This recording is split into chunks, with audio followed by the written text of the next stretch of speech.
bonjour à toutes et à tous et bienvenue à cette série spéciale des No Talks en direct de la foire Francfort du livre 2024. Nous sommes enchantés d'avoir 5 intervenants formidables, 5 sessions de No Talks et 5 conversations avec des leaders, des experts, des chercheurs, des innovateurs qui modèlent notre avenir. Ces sessions sont conçues pour explorer cette intersection entre la connaissance, l'innovation et l'impact dans la société. Abordant les questions clés de notre temps. Ceci est organisé par le Programme de développement des Nations Unies et la Maktoum Foundation, la Badash Al-Maktoum Knowledge Foundation.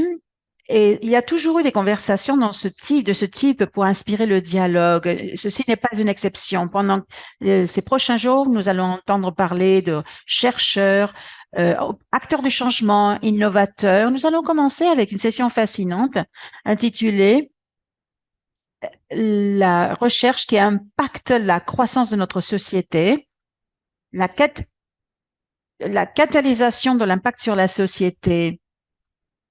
Karim Al-Mahiri est passionné parce qu'il veut que la culture et la science soient beaucoup plus accessibles, surtout pour le monde arabe. Alors, Karim Al-Mahiri, qui est un chercheur qui fait son doctorat à l'Institut Max Planck, prestigieux. Il est spécialisé dans la science de la lumière. Il utilise les technologies optiques pour explorer le système biologique complexe. Il a un CV impressionnant. Et ce qu'il faut citer, c'est que Karim est un professeur de l'université d'Oxford et il est donc professeur à Oxford. Et c'est spécial aujourd'hui parce que nous célébrons 2 moments importants. Le 16 octobre est célébré comme la journée mondiale de l'alimentation et la journée internationale pour l'éradication de la pauvreté. Ces 2 journées internationales nous rappellent le besoin urgent de réduire les inégalités, d'assurer l'accès aux ressources, à l'éducation et aux opportunités pour toutes et pour tous. Karim Al-Mahraini est l'esprit de ces causes très importantes. Nous verrons comment ces recherches analysent comment la science et l'innovation peuvent amener la croissance dans notre société. Oui, merci beaucoup Stéphanie pour cette introduction. Karim, je vais te donner la parole et tu vas nous guider dans ta présentation. Je reviendrai pour la partie questions-réponses. Merci à toi.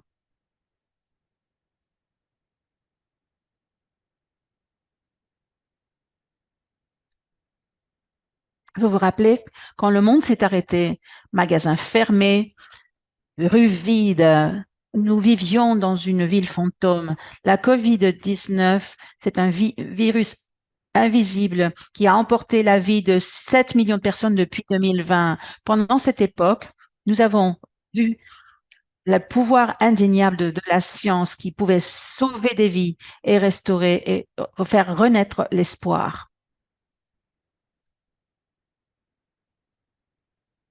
Pendant cette époque, moi, je faisais mon master à l'université d'Oxford. Et dans les rues, nous, les chercheurs, ont travaillé nuit et jour pour pouvoir développer et créer le vaccin contre la COVID-19. En quelques mois, ils ont réussi quelque chose qui semblait impossible. Ils ont sauvé 6 millions de personnes en 2020 seulement, grâce au vaccin. Cependant, la bataille, la lutte n'est pas finie. On a d'autres défis face à nous. On aura peut-être davantage de défis. La résistance antimicrobienne va pouvoir tuer 10 millions de personnes par an à partir de 2050 si nous n'agissons pas vite. Ainsi, nous avons besoin de la science plus que jamais. Il faut investir dans la science. Nous avons tous un rôle à jouer pour ce prochain défi, notre défi de santé future. Aujourd'hui, c'est un bon moment. C'est un bon moment pour travailler et s'investir dans la science. Nous avons des outils inimaginables il y a une décennie seulement. Par exemple, le télescope James Webb, c'est la diapo précédente. Là, voici. Le télescope James Webb, qui nous a permis de capturer des images incroyables du cosmos.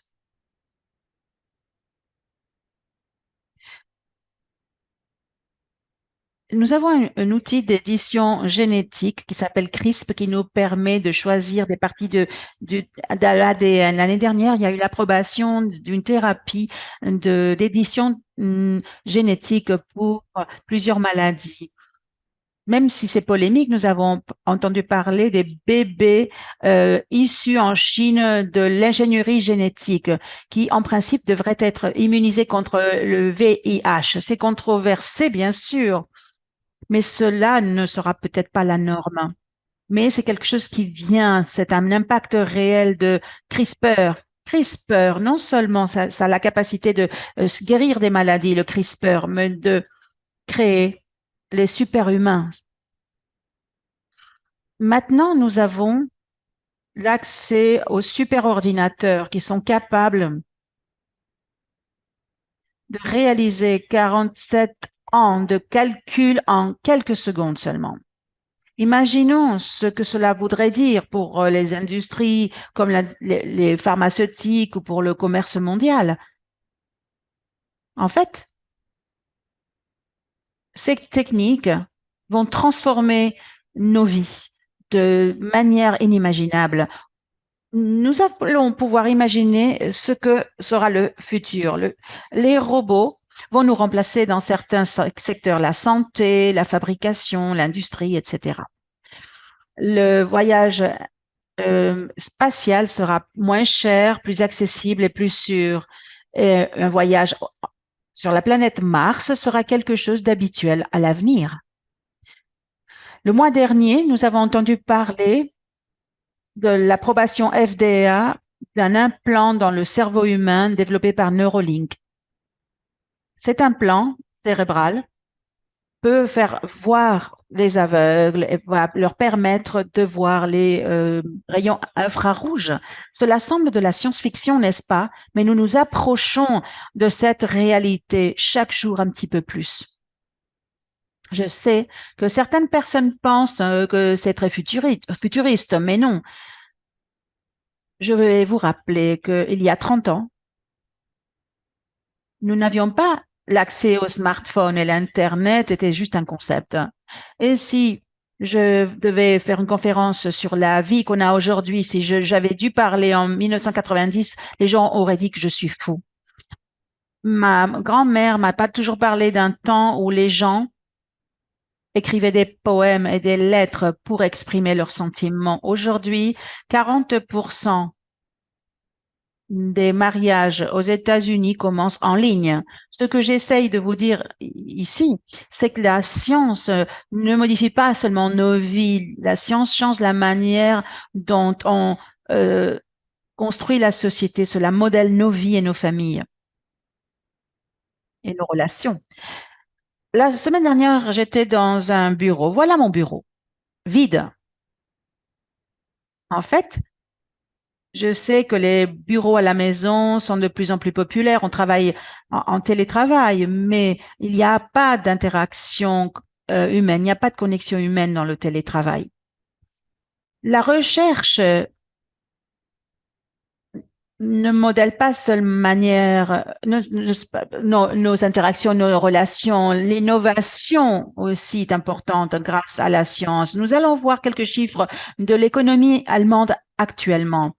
C'est la troisième économie mondiale et 3% du PIB est investi dans la R&D, recherche et développement. L'année dernière, il y avait plus de 55 000 brevets qui ont été approuvés ici en Allemagne. Et ces investissements représentent des milliards d'euros qui vont revenir dans l'industrie allemande à travers la santé, l'automobile et la recherche pharmaceutique.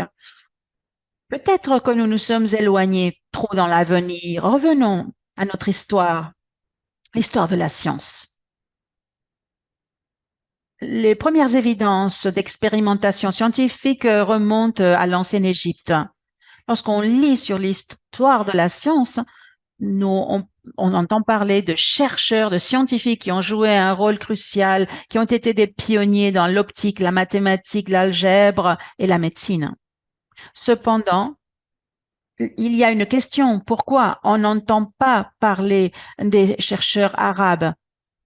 Pour essayer de répondre à cette question, j'ai trouvé l'index de connaissances mondiales, GKI, une métrique fantastique développée par la Fondation Al Maktoum et l'UNDP, qui classe les pays sur la base de leurs investissements dans la science et les connaissances. Il y a 5 facteurs qui sont mesurés. L'éducation supérieure, la technologie, l'économie, l'environnement, l'éducation universitaire, l'éducation professionnelle.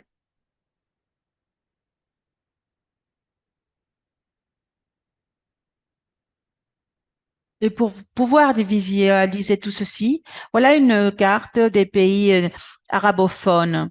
En gris, il n'y a pas d'index, mais là, vous voyez une carte de 0 en rouge à 100 en vert. Voilà les scores. Et vous voyez qu'en général, selon cet index, les pays arabes ont un bon score. Ils sont très bons dans des domaines comme l'éducation préuniversitaire. Cependant, en termes de R&D, tous les pays arabes n'investissent pas suffisamment dans les secteurs de la recherche et du développement. Pour vous donner le contexte, il y a 22 nations arabes où il y a plus de 15 millions de personnes qui parlent arabe, mais 1 à 2% seulement du contenu en ligne dans le monde est en arabe. C'est un problème pour les modèles linguistiques comme le chat GPT, par exemple, parce que ce sont des ressources en ligne qui doivent être en arabe pour être entraînées, formées, pour apporter des réponses aux questions que les gens auront à l'avenir. Il y a un manque de ressources en arabe fiables. Ceci entraîne des risques de désinformation. La moyenne mondiale est 1200 chercheurs par million, mais la plupart des pays arabes n'ont que de 500 à 700 scientifiques par million. La plupart des nations arabes investissent moins de 1% de leur PIB dans la R&D, alors que dans les pays comme Allemagne et la Corée du Sud, c'est de 3 à 4% d'investissement. Qu'est-ce que nous pouvons améliorer? Comment améliorer la force de la R&D dans les pays arabes? Nous devons créer une infrastructure de recherche qui attire pas seulement les scientifiques arabes, mais il faut attirer les scientifiques de tout le monde pour venir au Moyen-Orient et faire de la science et développer la science là-bas. Un modèle, c'est de la société Max Planck ici en Allemagne, je travaille. Ils ont réduit la bureaucratie. Ils ont apporté un financement généreux pour la science et la recherche. Ce système attire des chercheurs du monde entier, y compris les prix Nobel. Ce système nous permet de pouvoir retenir les talents arabes et nous pouvons améliorer les partenariats publics-privés, les alliances et les collaborations internationales. Il nous faut aussi communiquer et diffuser la science en arabe. Et je sais que cette session est traduite en simultané en arabe et en français. Merci aux interprètes.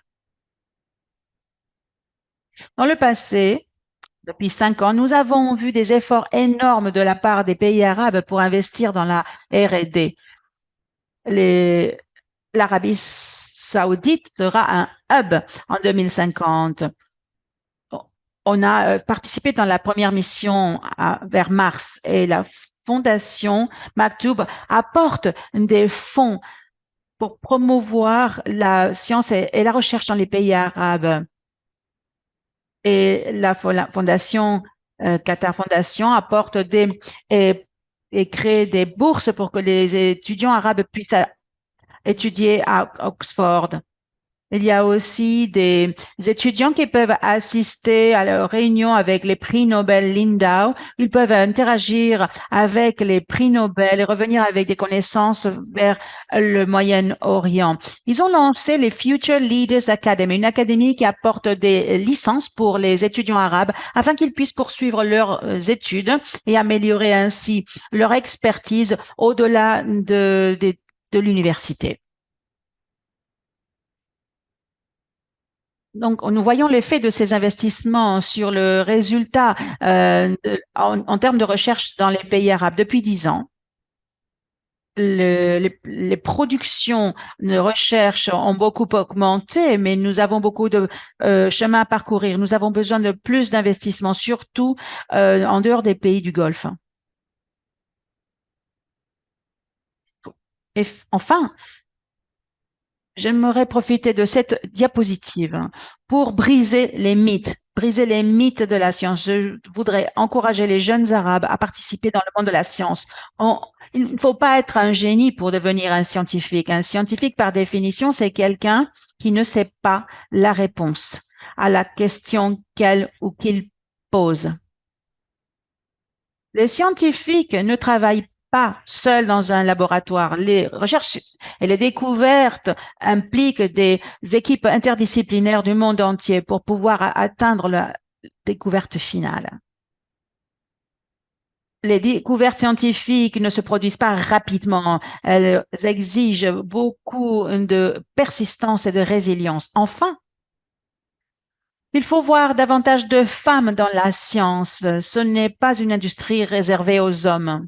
Ce n'est pas un secteur masculin. Il faut avoir des initiatives pour promouvoir la science et la recherche pour que ce soit plus attractif pour les femmes et pas seulement pour le, le Moyen-Orient, mais pour le monde en général. Enfin, j'aimerais que j'ai pu vous convaincre que la science est formidable, qu'elle modèle notre société, qu'elle a un impact et qu'elle change nos vies de manière inimaginable.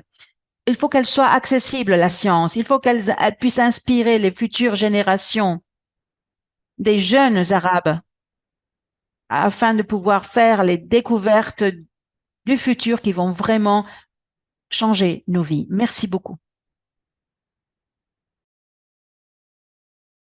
Merci, Karim. Je pense que tu dois avoir soif.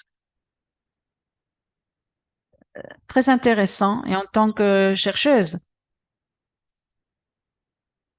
c'est une confirmation de l'importance de la science.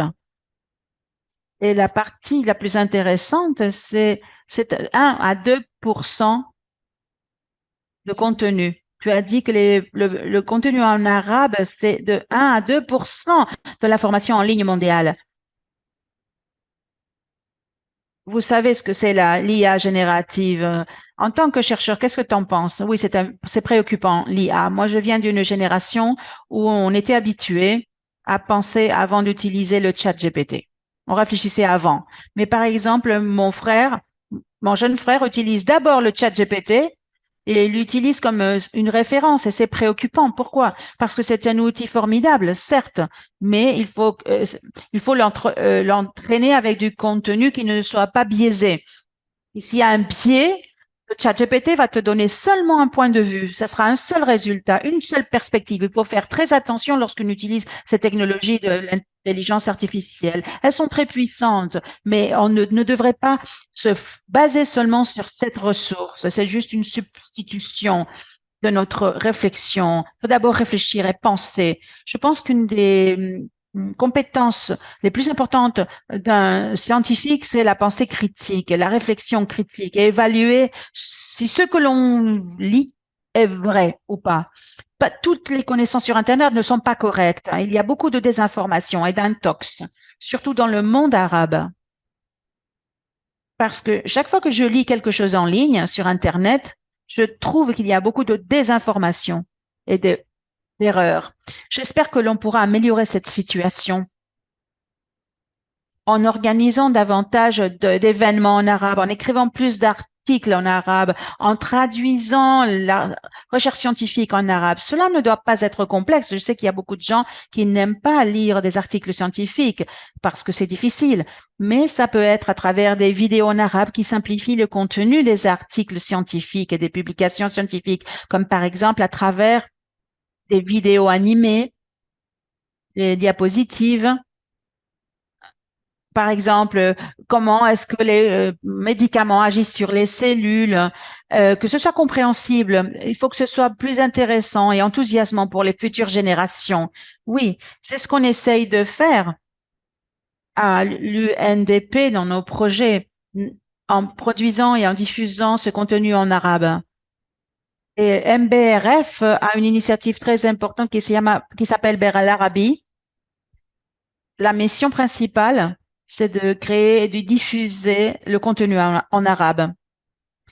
Karim, on voit que vous êtes passionné sur le soutien de l'utilisation de l'arabe et en répondant à ta question, tu as mentionné ton petit frère. Nous avons une question du public. Comment pouvez-vous quand on peut remplir le fossé entre les gens et la science? Je crois il faut plus d'événements de ce type, de outreach vers la science, simplifier la science. Intentionnellement, j'ai montré ces dernières diapositives. Je pense qu'il y a beaucoup de gens qui pensent que la science est trop difficile à comprendre, c'est trop complexe, et qu'il faut être un génie pour pouvoir parvenir à travailler dans la science. Mais ce n'est pas vrai. Je pense vraiment que les étudiants arabes avec lesquels je travaille, avec lesquels j'ai étudié, sont très intelligents, mais il nous faut les encourager pour poursuivre leur voie. Ils ont de merveilleuses capacités, de super compétences. Ils peuvent être en concurrence avec des gens d'Oxford ou de l'Institut Max Planck. Ils ont les compétences, l'expertise, les connaissances. Mais il faut promouvoir la science, les aider, les encourager à participer, à s'impliquer dans le monde scientifique à travers des événements, des conférences dans les collèges, dans les lycées, à l'université, des événements comme celui-ci. J'espère que je pourrai un jour inspirer des jeunes. Lorsque vous lisez davantage sur les scientifiques arabes, vous sentez poussé. Euh, vous voulez faire partie de ces découvertes merveilleuses. Oui, oui, ils sont comme nous et ces étudiants devraient être encouragés. Il faut des modèles. Il faut des modèles comme vous pour pouvoir encourager les jeunes. Je le vois, euh, il y a beaucoup de questions sur le chat et sur le Q&A. Il y a beaucoup de commentaires. Vous avez parlé des ressources en termes de motivation des jeunes arabes pour entrer dans la science. Qu'est-ce qui a le plus d'influence? Par exemple, les mentors, les mentorats ou les modèles, l'accès aux ressources éducatives et à la technologie. Je sais que toi, c'était les ressources qui t'ont attiré et une bourse. Oui, oui, c'est une question difficile. Je crois que les deux manières de faire sont très importantes. J'ai eu de la chance parce on m'a donné une bourse grâce à la Al Maktoum Knowledge Foundation. J'ai pu aller à Oxford. Et cela permet l'accessibilité, les opportunités pour que les jeunes arabes puissent avoir accès à ces ressources académiques. Ces bourses sont très importantes. C'est un investissement dans la région. C'est pas seulement pour les Émiratis. Ce sont des bourses qui sont proposées à toute personne qui parle arabe et qui peut aller à Oxford. Bien sûr, il y a un concours, une sélection, bien sûr, avant d'obtenir la bourse, mais c'est une opportunité merveilleuse et il ne faut pas les ignorer. Et cela apporte davantage d'opportunités d'accès aux jeunes arabophones pour pouvoir s'impliquer dans le monde de la science. Récemment, j'ai entendu parler de l'Académie Future Skills. C'est une ressource ouverte pour il y a des quantités de cours, de formations, de connaissances. C'est une initiative formidable, très importante. La Future Skills Academy, pour donner l'accès aux jeunes arabes à ces cours, à ces formations créées par Harvard, par Stanford et d'autres universités très importantes. Le monde change actuellement et nous allons vers l'e-learning, l'apprentissage en ligne. Les compétences qu'il nous faut pour l'avenir sont différentes de celles que nous avions dans le passé. Les besoins changent et il faut continuer toujours l'éducation tout au long de la vie. Le jour où on arrête d'apprendre, c'est le jour où on commence à mourir. Même avec un doctorat, même avec une éducation supérieure, il ne faut pas s'arrêter. Tu apprends tous les jours. C'est sûr. On parle de l'apprentissage l'apprentissage et l'enseignement continu. Oui, c'est important pour pouvoir accéder au monde du travail. Aujourd'hui, c'est la journée mondiale de l'alimentation, la journée mondiale pour l'éradication de la pauvreté. J'aimerais te demander, comment tu penses que les chercheurs et la science, comme toi, et le type de recherche dans laquelle tu es impliqué, comment est-ce que cette recherche peut contribuer à ces défis mondiaux? D'accord. Je vais vous expliquer en quoi je travaille actuellement. Nous développons des, euh, des médicaments activés par la lumière pour traiter les cancers. On n'est pas encore prêt. On travaille très dur tous les jours pour pouvoir réussir. En termes de pauvreté, je crois que il faut développer des innovations qui puissent aider à lutter contre les inégalités. Par exemple, nous inventons actuellement des technologies qui nous permettront de stocker les aliments pendant plus longtemps pour réduire le gaspillage alimentaire. Nous avons déjà accès aux vaccins qui réduisent euh, l'impact des maladies dans les pays pauvres. Maintenant, nous avons l'e-learning. L'apprentissage en ligne, c'est un petit peu plus cher, mais je pense que avec le temps, les gens auront de plus en plus accès à l'éducation dans le monde entier.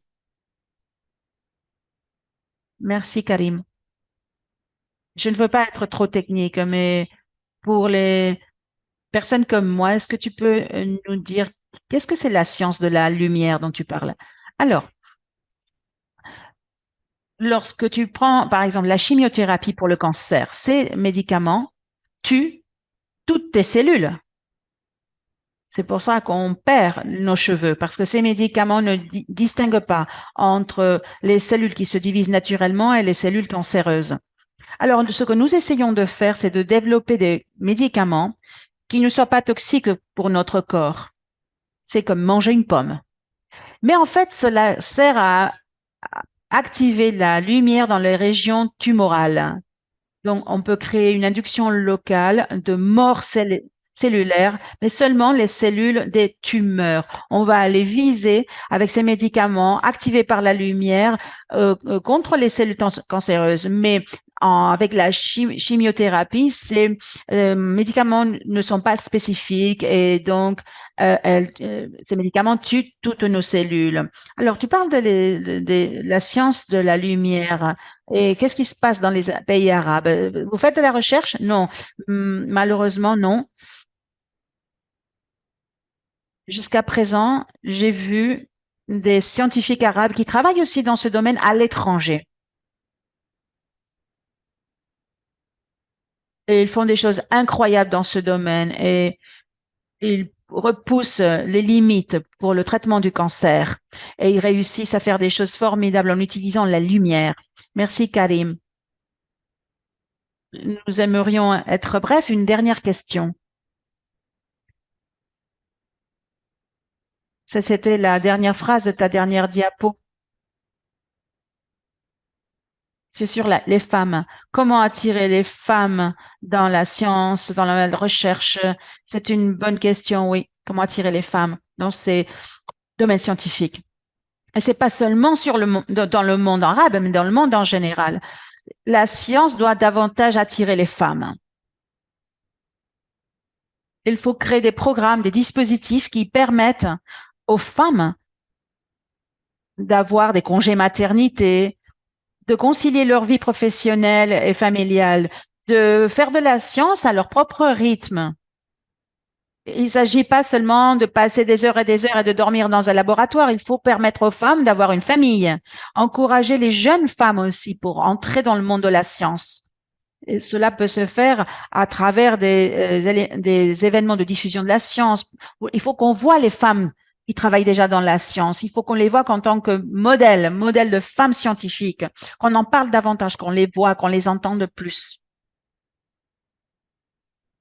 Lorsqu'on ne voit pas de scientifiques femmes arabes, on pense qu'elles n'existent pas. Les jeunes pensent, non, je ne peux pas le faire. C'est un chemin semé d'embûches pour moi qui suis une femme arabe. On a tous une responsabilité en tant que chercheurs arabes. Il faut attirer d'autres personnes du monde arabe à travers les mentorats, les conférences, la diffusion, les événements. Il faut qu'on soit vu, qu'on soit entendu. Je suis contente d'avoir l'opportunité de vous parler ici parce qu'il faut parler, démocratiser la science et encourager les étudiants arabes à entrer dans le monde formidable de la science. Merci, Karim.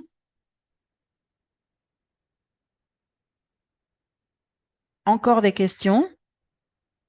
On en reçoit beaucoup sur le chat et on va essayer de répondre à toutes les questions. Pour les jeunes scientifiques qui veulent créer un impact sociétal, on pourrait se concentrer sur l'excellence académique, par exemple, la publication d'articles scientifiques ou l'engagement public, par exemple, que la science soit accessible à tous et à tous. Que faire?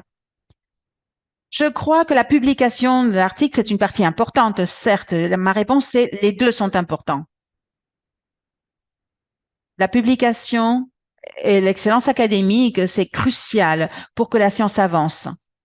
Ce n'est pas facile, je le reconnais. Mais il est important aussi de faire des événements de diffusion comme celui-ci pour pouvoir parler à la prochaine génération, pour éduquer, pour faire du mentorat. Mes amis et moi, on essaie toujours d'avoir un système de copains et d'amis où on essaye d'être les tuteurs d'étudiants de doctorat. On est les mentors, c'est des programmes de mentorat qui sont très utiles, mais cela manque dans les pays arabes. Oui, c'est une manière de retourner ce que tu as appris, de rendre aux autres ce que tu as appris. Lorsqu'on essaie d'éviter ce fossé entre la recherche et les applications dans le monde réel, il faut développer la science en tant que grand défi, ou il faut développer la connaissance des politiques et de la mise en œuvre dans la pratique, dans la réalité. Les deux sont importants. Les politiques, la mise en œuvre pratique, c'est important parce que cela modèle notre vie et notre éducation. Cela permet d'avoir un meilleur accès à l'éducation grâce aux politiques. C'est crucial, effectivement, de développer les politiques et que les politiques s'impliquent davantage et qu'il y ait davantage de politiques dans nos pays qui permettent une meilleure éducation et organiser des événements de diffusion, des initiatives de socialisation, davantage d'investissement des nations arabes dans ce secteur. Merci, Karim. Nous devons terminer. Merci beaucoup. J'espère que le public a apprécié ta présentation et tes réponses autant que moi. Et demain, si vous êtes à la foire du livre de Francfort, nous avons 2 sessions live qui ne seront pas émises sur YouTube, mais nous allons organiser ces sessions au studio Francfort, ici, au sein de la foire du livre. Nous allons voir quels sont les changements de la communication à l'ère de la communication de masse avec Mohamed Sali et une autre intervention de Marianne Grisha sur les dynamiques des humains dans le design. Et si vous ne pouvez pas assister en personne, la rencontre prochaine, c'est vendredi prochain. Sarouhini, comme aujourd'hui, sera ici dans une session sur les ventes industrielles digitales. Merci beaucoup. Et surtout, merci aux interprètes, Sofa et Susanna. On se revoit ici demain. Merci beaucoup. Au revoir.